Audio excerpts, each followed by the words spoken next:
بولو آج کیا لائے ہو، لاؤ بھائی دکھاؤ کیا ہے۔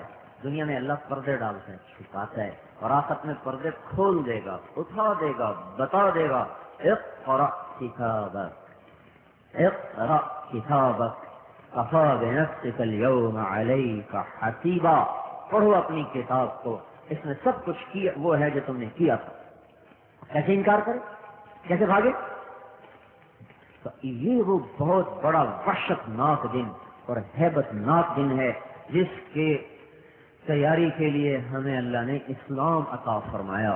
اسلام زندگی گزارنے کا وہ طریقہ ہے جس کو اپنا کر عورتیں بھی مزہ کر سکتی ہیں اور مرد بھی مزے کر سکتے ہیں، دنیا بھی بن سکتی ہے اور عاقبت بھی بن سکتی ہے کہ ہم اللہ کی مرضی کو پورا کرنے والے بن جائیں۔ اس کے لیے ایمان چاہیے۔ تبلیغ میرے بھائی اور بہنوں یہ اس بات کی محنت ہے کہ ہر مسلمان مرنے سے پہلے پہلے اپنے ایمان کو سیکھ لے، اپنے اللہ سے تعلق کو سیکھ لے اور اپنے اللہ کی فرما برداری سیکھ لے، تاکہ اس وحشت ناک دن میں اس کو ناکامی کا سامنا نہ کرنا پڑے۔ اللہ پر فدا ہونا سیکھ لیں۔ ہم پیسے کے غلام نہیں، خواہشات کے غلام نہیں، یا اللہ تو کیا چاہتا ہے، تیرے اوپر مر مٹ جانا یہ ہماری زندگی کا مقصد ہے۔ یہ اس بات کی محنت ہے کہ ہر مسلمان حضرت محمد صلی اللہ علیہ وسلم کی مبارک زندگی پر اور اللہ کے حکم پر اٹھتا چلا جائے، پھر کون کیا کہتا ہے اس کے کان بند کر لے۔ چلو اللہ کی طرف، ففروا الی اللہ، دوڑو اللہ کی طرف، انی لکم منہ نذیر مبین، اس اللہ کی طرف جس کے خزانے بھرے ہوئے ہیں، جس کے پاس سب کچھ ہے، اس کی طرف آؤ۔ تو اس محنت کو ہم سیکھ رہے ہیں، کلمہ سیکھ رہے ہیں، اللہ سے محبت سیکھ رہے ہیں، اللہ کا یقین سیکھ رہے ہیں، اللہ پر اعتماد سیکھ رہے ہیں کہ جب میرا اللہ سب کچھ کرتا ہے تو میں اللہ کی مانگوں، جب سب کچھ اللہ کے ہاتھ میں ہے تو میں اللہ کی اطاعت کروں، اور نافرمانی سے اللہ ناراض ہوتا ہے تو میں اللہ کی نافرمانی سے بچوں کہ وہی میرا حساب لینے والا اور اسی کے سامنے مجھے پیش ہونا ہے۔ پھر جو جان جائے یا آن جائے، جو مرضی جائے، جاتا ہے تو جائے، رہتا ہے تو رہے، ہمیں تو حکم الہی کو پورا کرنا ہے۔ فرعون کی ایک باندھی تھی، موسیٰ علیہ السلام پہ ایمان لے آئی۔ فرعون کو پتہ چل گیا اور اس نے اپنا دربار سجایا، ایک بہت بڑے کڑاہ میں تیل ڈالا، نیچے آگ جلائی۔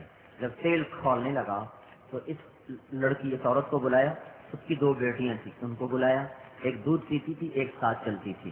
اب اس کو کھڑا کر کے کہنے لگا اگر مجھے رب مانتی ہے تجھے زندگی مبارک، تیرا گھر بھر دوں گا سونے چاندی سے۔ موسیٰ علیہ السلام کے رب کو رب مانتی ہے تو پہلے تیری دونوں بیٹیوں کو آگ میں جلاؤں گا، پھر تمہیں جلاؤں گا، بول۔ اس نے کہا کہ یہ تو میری 2 ہیں، اگر میرے پاس اور ہوتی تو میں وہ بھی اللہ پہ قربان کر دیتی۔ ہم کیا کہتے ہیں، کیا کریں جی، رشتہ دار نہیں مانتے، کیا کریں جی، برادری نہیں مانتی، کیا کریں جی، رواج ہیں جی، سسرال والے نہیں مانتے، گجی میکے والے نہیں مانتے، گجی بیوی نہیں مانتی، گجی خامن نہیں مانتا، کا ماحول نہیں مانتا، یہ ہمیں قبر میں چھڑا لیں گے۔ ہمارے قبر میں کے ساتھی ہیں، یہ ذرا ہمارے دشمن ہیں۔ یہ کیا کہہ رہی کہ تو میری 2 ہیں، اگر اور ہوتی تو میں اس کو بھی، ان کو بھی اللہ پہ قربان کر دیتی۔ حق دے، کر جو تجھے کرنا ہے۔ اللہ اکبر۔ تو نے اس کے سامنے بڑی بیٹی کو ٹانگوں سے پکڑا اور یوں سر کے بل تیل میں ڈال دیا۔ کیا بھائی ہم نے پکوڑے تلتے نہیں دیکھتا گھروں میں اپنے، عورتیں پکوڑے تلتی ہیں، یہ بات پکوڑوں میں دیکھا نہیں کیسے جب بیسن اندر جاتا ہے تو تیل کیسے کھولتا ہے۔ جس ماں کے سامنے بیٹی کو پکوڑے کی طرح تلا جا رہا ہو تو اس ماں سے پوچھے تو صحیح، اس کے دل پہ کیا گزری ہو۔ ایمان یہاں تک آدمی کو پہنچا دیتا ہے۔ ہمارے پاس وہ ایمان نہیں، وہ ایمانی سرمایہ نہیں جو ہمیں یہاں تک لے جائے، اس لیے ہمارے یہ عذر ہے، وہ نہیں مانتا، وہ نہیں مانتا، میں خود نہیں مانتا ہوں، بعد میں کہ میں خود نہیں مانتا ہوں۔ تو اس کا ماں کا کلیجہ پھٹ گیا غم کی وجہ سے، اور پتھر تو نہیں تھا نا، تھی تو ماں ہی۔ اللہ تعالیٰ کی رحمت کو جوش آیا، اللہ نے اس کی آنکھوں سے پردہ اٹھا دیا اور اس نے اپنی بچی کی روح کو نکلتے دیکھا۔ وہ کہہ رہی اماں صبر کرو صبر کرو، ابھی جنت میں اکٹھے ہو جائیں۔ پھر وہ جو دوسری تھی معصوم بچی چھوٹی، اس کو اٹھایا اور اس کو ماں کے سامنے سر کے بل تیل میں ڈال دیا، اور وہ معصوم ننھی منی جان وہ ایک آن میں اس کی تو چیخ بھی نہ نکل سکی، جل گئی۔ اور پھر اللہ نے پردہ اٹھا دیا ماں کی آنکھوں سے، اور ماں نے اپنی بچی کی روح کو نکلتے دیکھا، اور وہ کہہ رہی اماں صبر کرو صبر کرو، ابھی جنت میں اکٹھے ہو جائیں۔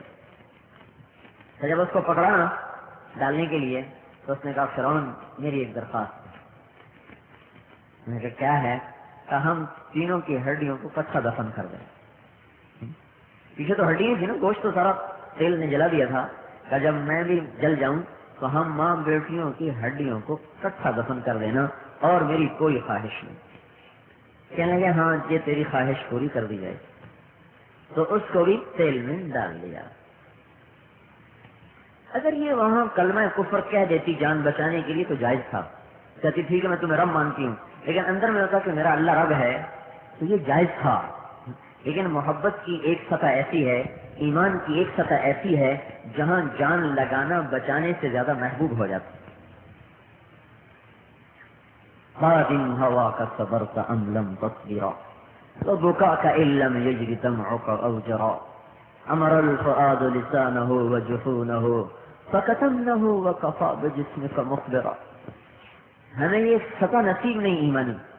تینوں ماں بیٹیاں جل گئیں، انہوں نے اٹھا کے ایک گڑھے میں دفن کر دیا۔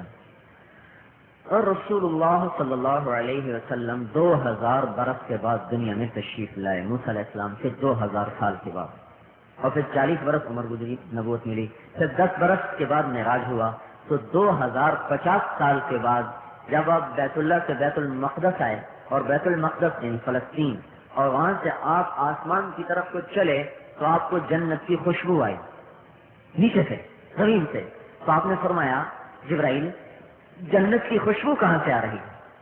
تو جبرائیل علیہ السلام نے سارا قصہ سنا کر کہا یا رسول اللہ جہاں ان ماں بیٹیوں کی ہڈیوں کو دفن کیا گیا تھا یہ خوشبو وہاں سے آ رہی ہے۔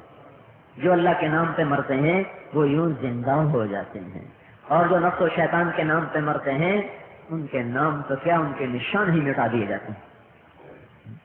تو ہم اس بات کی محنت کر رہے ہیں کہ ہر مسلمان مرد عورت اپنے ایمان کو سیکھنے کے لیے اپنا گھر چھوڑے۔ گھر چھوڑے بغیر اللہ کی محبت نہیں ملتی، اللہ کے رسول کی محبت نہیں ملتی۔ آج تک جو نافرمانی ہوئی اس سے توبہ کریں، آج تک جو حکموں کو توڑا اس سے توبہ کریں، اور آج کے بعد حضرت محمد صلی اللہ علیہ وسلم کے طریقے پر چلنے کا عزم کریں، کیونکہ اللہ کو راضی کرنا ہے تو اس کے لیے پیسہ نہیں چاہیے، ملک مال نہیں چاہیے، اس کے لیے طریقہ محمدی چاہیے۔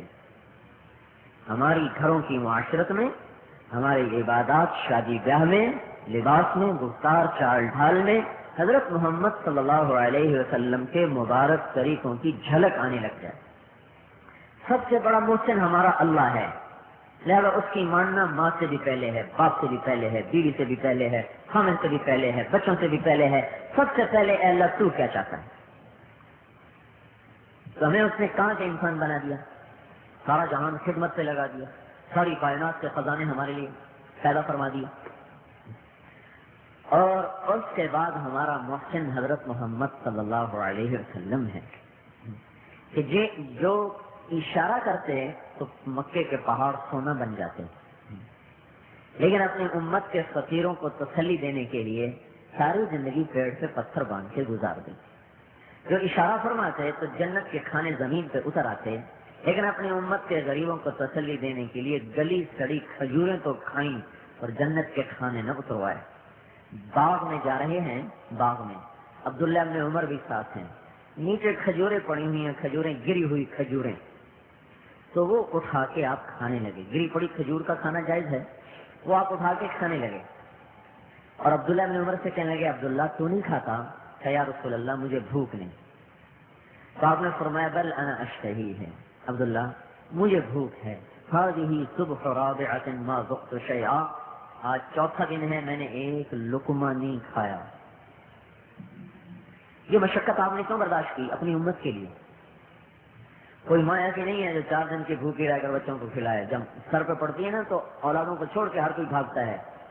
اس لیے سلمان علیہ السلام سے کسی نے پوچھا سب سے محبوب چیز کیا ہے؟ کہا اپنا نفس۔ آدمی کو سب سے زیادہ محبت اپنی ذات سے ہے، ہر انسان کو سب سے زیادہ محبت اپنی ذات سے ہے۔ اس لیے آپ نے کہا تمہارا ایمان کامل نہیں ہو سکتا جب تک کہ تم مجھے اپنی ذات سے بھی زیادہ محبت نہ دو، کہ اپنی ذات سے بھی زیادہ مجھ سے محبت کرو گے تب تمہارا ایمان کامل ہوگا۔ تو اپنی امت کے فقیروں کو تسلی دینے کے لیے بھوکے کو زندگی گزار رہے ہیں، پیڑ پہ پتھر باندھ کے زندگی گزار رہے ہیں، اور پرانی گلی سڑی کھجوریں کھا رہے ہیں۔ ایک اشارہ کرتے تو سارے مدینے کے مکے کے پہاڑ سونا بن کے آپ کی خدمت میں آ جاتے۔ اور سنو، اللہ نے پیش کیا، آپ مینا میں آپ صفا پہاڑی پہ کھڑے تھے تو کہنے لگے جبرائیل اللہ کی قسم آج میرے گھر میں ایک مٹھی جو کو نہیں روٹی پکانے کی، ایک مٹھی جو۔ تو اللہ تعالیٰ کی طرف سے ایک دم آسمان کا دروازہ کھلا اور ایک فرشتہ تیر کی طرح زمین پہ نازل ہو گیا، ہاتھ میں بہت بڑا تھال ریشمی رومال سے ڈھکا ہوا اور اس میں چابیاں پڑی ہیں۔ کہ یا رسول اللہ، آپ کے رب نے آپ کی بات کو سنا ہے اور مجھے آپ کی خدمت میں بھیجا ہے، اگر آپ فرمائیں تو یہ سارے پہاڑ سونا بنا دوں، اور ہذہ مفاتیح خزائن الارض، صرف مکہ نہیں، ساتوں بر اعظم کے خزانوں کی یہ چابیاں ہیں، خان کے خزانوں کی چابیاں یہ ہیں، لے لیں آپ۔ اور اللہ پوچھ رہا ہے عبد الرسول او ملک الرسول، آپ کون سی نبوت چاہتے ہیں، بادشاہی والی، سلیمانی نبوت، سلیمان علیہ السلام والی کر روپر ہاتھ و بات، یا غلامی والی نبوت چاہتے ہیں؟ صاحب نے کہا بل عبد الرسول، میں غلامی والی نبوت لینا چاہتا ہوں۔ بادشاہ نہیں چاہیے، میری ساری امت بادشاہ ہوگی تو میری امت کے فقیروں کو تسلی کون دے؟ اس کے بعد کبھی زندگی میں آپ نے چوکڑی مار کے بیٹھ کے کھانا نہیں کھایا، جیسے میں آپ کے سامنے بیٹھا ہوں دو زانوں چوکڑی مار کے، ایسے کبھی آپ نے کھانا نہیں کھایا، ہمیشہ التحیات کی شکل میں بیٹھ کے کھانا کھایا، یا اپنے پاؤں پہ بیٹھ کے ایک پاؤں اٹھا کے ایک پاؤں رکھ کے کہ کیا کہا کہ میں غلام ہوں اللہ کا، میں ایسے کھاؤں گا جیسے نوکر کھاتا ہے۔ مالک کے سامنے نوکر چوکڑی مار کے تو نہیں نا بیٹھتا، کیا میں اپنے مالک کے سامنے چوکڑی مار کے بیٹھوں؟ نہیں، ساری زندگی ٹیک لگا کے کھانا نہیں کھایا کہ میں نوکروں کی طرح کھاؤں گا، ساری زندگی ٹیک لگا کے نہیں کھایا کہ میں نے غلامی کو اختیار کیا ہے، میں غلام بن کے زندگی گزاروں گا۔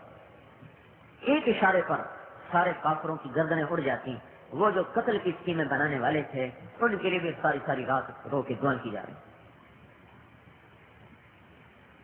وہ پتھر مار رہے، یہ دعائیں دے رہے، گھر اجڑ گیا، بچیوں کو طلاق ہو گئی، ابو لہب کے بیٹوں سے نکاح ہو چکا تھا، ابو لہب کے بیٹوں سے، دونوں بیٹیوں کا، حضرت رقیہ اور ام کلثوم، جو بعد میں حضرت عثمان کے نکاح میں آئیں۔ پہلے حضرت رقیہ، پھر ان کا انتقال ہو گیا تو حضرت ام کلثوم، جب ان کا انتقال ہو گیا تو آپ نے فرمایا کہ اگر میری 100 بیٹیاں ہوتی تو اور وہ باری باری مرتی تو میں سب ایک ایک کر کے عثمان کے نکاح میں دے دیتا۔ تو ان دونوں کا نکاح ابو لہب کے بیٹوں سے تھا۔ جب آپ نے نبوت کا اعلان کیا اور ابو لہب نے بکواس کی تبا لک سائر اليوم لہذا جمعتنا، تیرے ہاتھ ٹوٹے تو نے کی جمع کیا تھا، تو اس پر اللہ نے قرآن اتارا تبت یدا ابی لہب وتب ما اغنى عنه ماله وما كسب سيصلى نارا ذات لهب وامرأته حمالة الحطب في جيدها حبل من مسد۔ ہلاک ہو گیا ابو لہب اور اس کی بیوی، میرا نبی نہیں، ابو لہب کے ہاتھ ٹوٹے۔ تو اس نے اگر اپنے بیٹوں سے کہا میں گھر میں نہیں آؤں گا جب تک تم اس کی بیٹیوں کو طلاق نہ دے۔ تو عتبہ جو بڑا بیٹا تھا، آپ حرم شریف میں تشریف فرما تھے، تو آیا حرم میں آیا، اب اس ظالم نے طلاق دینی ہے تو گھر میں جا کے کہہ دیتا، حرم میں آیا اور آپ کے گریبان کو پکڑ کے جھٹکا دیا جس سے آپ کا گریبان پھٹ گیا، اور کہنے گا تیری بیٹیوں کو طلاق ہے طلاق ہے طلاق۔ آپ کو اتنا صدمہ ہوا، طائف کے پتھر کھا کے بد دعا نہیں کی، لیکن بیٹی کا غم ایسا لگا کہ ایک دم منہ سے نکلا میں اللہ سے دعا کرتا ہوں کہ تیرے اوپر کسی کتے کو چھوڑ دے۔ آپ کو اتنا صدمہ ہوا، طائف کے پتھر کھا کے بد دعا نہیں کی، لیکن بیٹی کا غم ایسا لگا کہ ایک دم منہ سے نکلا میں اللہ سے دعا کرتا ہوں کہ تیرے اوپر کسی کتے کو چھوڑ دے۔ اما انی اسأل اللہ ان یسلط علیک کلبا من کلابہ، اے اللہ میں دعا کرتا ہوں کہ اس پر اپنا کوئی کتا چھوڑ دے۔ تو اس کا قافلہ گیا شام، زرقاء ایک جگہ ہے اردن میں، ہم وہاں گئے ہوئے ہیں، وہاں جنگل تھا۔ جب یہ وہاں اترے تو ایک شیر باہر نکلا اور اس نے سارے قافلے کو دیکھا، تو عتبہ کہنے لگا یہ مجھے کھا جائے گا، مجھے محمد کی دعا لے ڈوبے گی، بد دعا۔ انہوں نے کہا گھبراؤ نہیں، ہم تیرا پہرا دیں گے۔ چاروں طرف انہوں نے اپنے پہرا رکھا اور اس کو درمیان